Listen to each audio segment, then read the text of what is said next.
Welcome back, guys, to Steven's DIY Auto Repair. Today we have a 2004 Toyota Camry with the check engine light on. So we're going to go ahead and attempt to diagnose this check engine light and hopefully get this car back on the road. So let's get to it. Okay, guys, so we're going to go ahead and plug up a scan tool. This is your OBD2 port or your DLC, which is your data link connector.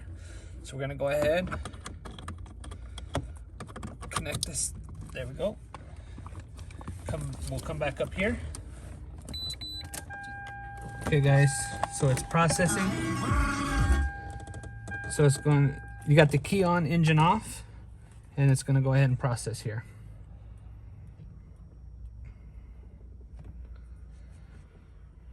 So I didn't show you guys the check engine light, but trust me, it's on.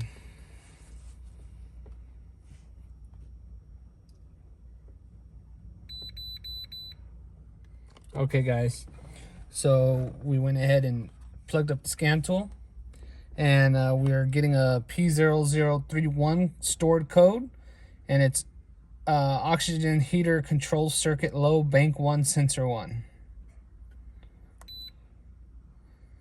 Severity is 2 of 3, repair immediately if drivability issues.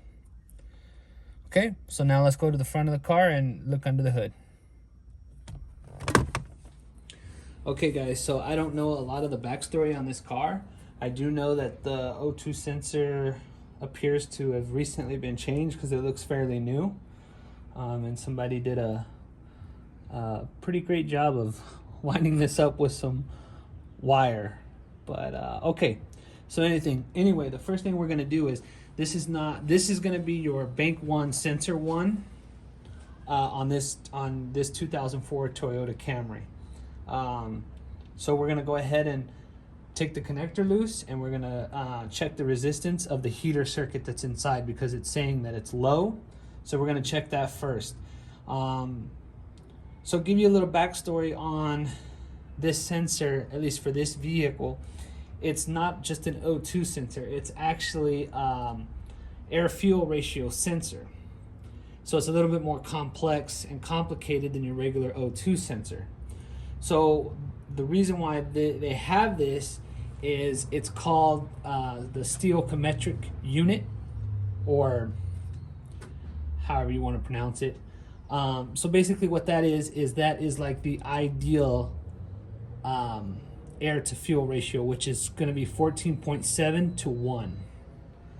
So I'm not going to get into all that. That's just a little quick background story. So we're going to go ahead and take this loose and test it with the ohm meter.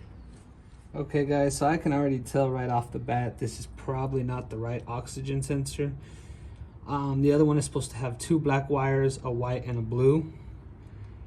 And as you can see, that's... So anyway, we're gonna go ahead and still check the resistance of this and see if it's within specs. So according to the service information, it's supposed to be between 0.8 and I believe 1.8. I'll put the correct one up on the screen, but I think that's approximately where it's supposed to be. So let's go ahead and check it. So here we have our ohm meter, or multimeter.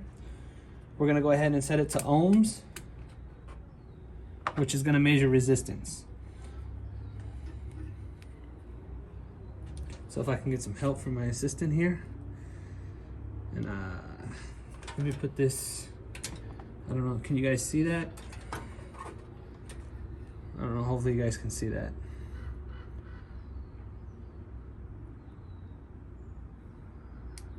Whoops.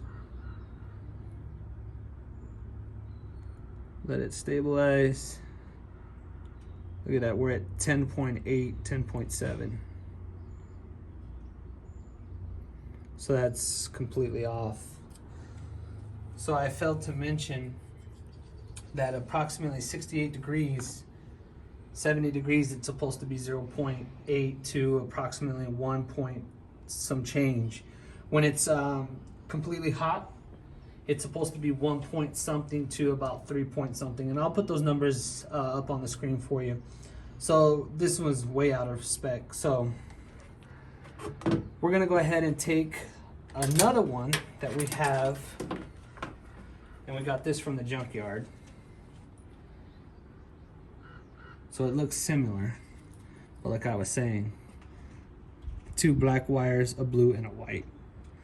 So now we're gonna go ahead and check the resistance of this one and see if it's within spec.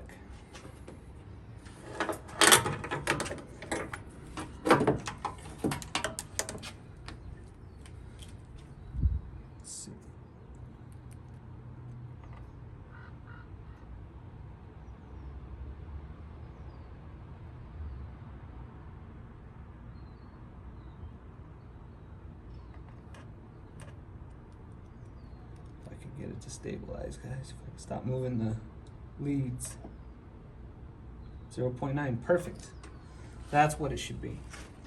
So, if my theory is correct, our problem here is just the wrong O2 sensor. So let's go ahead and take this out.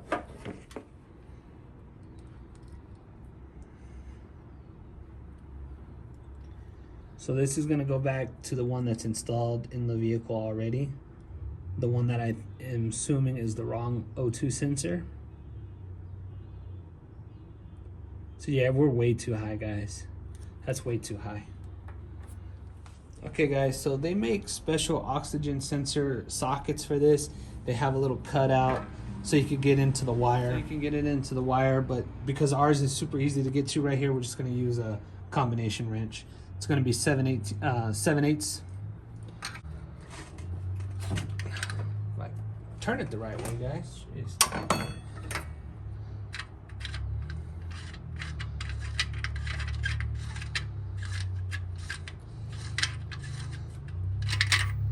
There we go.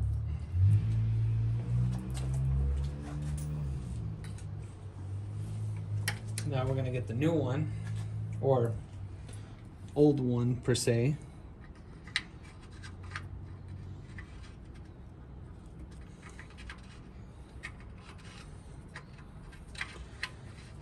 And you probably want to put some anti-seize, and actually we're going to go ahead and put some anti-seize.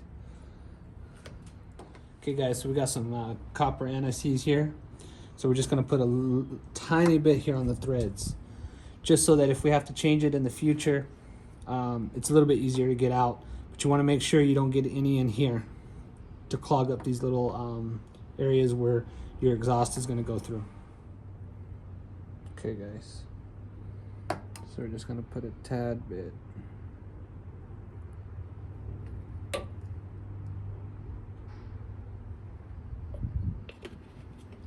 That should be enough.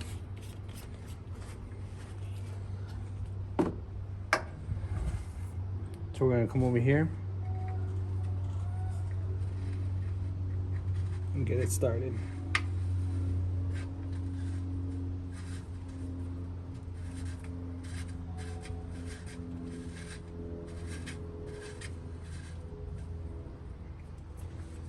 And we're going to take our wrench, get it snug. Not too tight, but not too loose. There we go. So now we're going to connect it back in and hope it works. Okay guys, so we want to come over here, make sure we got it connected in. It seems like it's in, so now let's go inside. Okay, now we're going to go ahead and turn the key on, but engine off.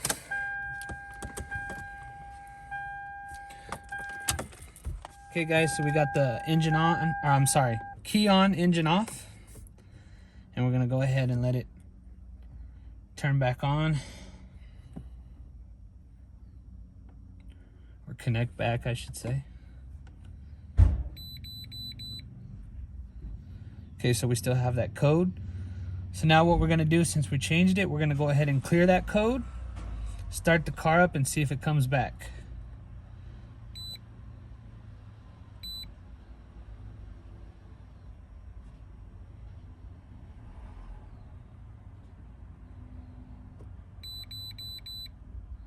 Okay, the code has been successfully erased. So now, let's take the key out, turn the car back on.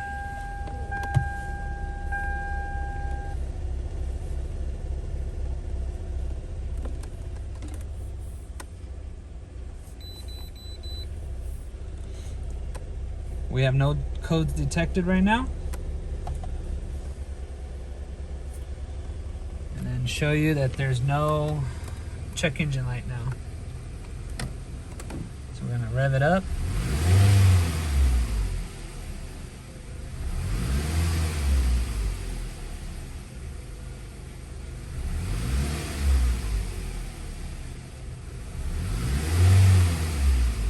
And still no check engine light. So now we're gonna take it around for a drive, and we'll be right back. So we're back in the car. We just took about a 15-minute test drive. Then we're gonna go ahead, key on, engine off, and check to make sure there's no more DTC codes, and make sure the check engine light is off, and we're all good. And in that 15-minute drive, it did drive a lot better. So I think that was the problem. And yeah, no codes. No powertrain DTCs, yeah, no codes. So we are good to go. So let's go ahead, turn the car on, show you that there's no check engine light. So there you have it, guys. We solved the check engine light problem. All right, guys, so there you have it. We put the right sensor on there and it fixed our problem. So one thing about these O2 sensors, it's not a good idea to try to cheap out.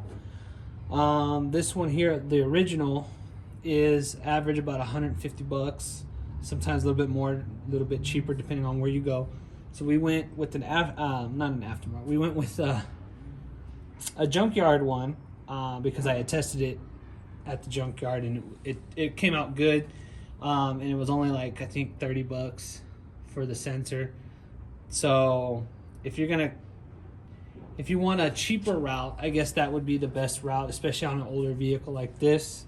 There's, so that's just a more budget friendly way to do it. But yeah, hope you guys like this video. So there you have it, guys. I hope you liked this video. If you did, make sure to hit that like button. If you have any comments, questions, or concerns, put them in the comment section below. If you would like any of the tools or the part number to this sensor, I will put that in the description below. If you guys want to be notified when I put out another video, please hit that notification bell. And until next time, have a good one. Wait! Don't forget to subscribe. All right, guys. Have a good one.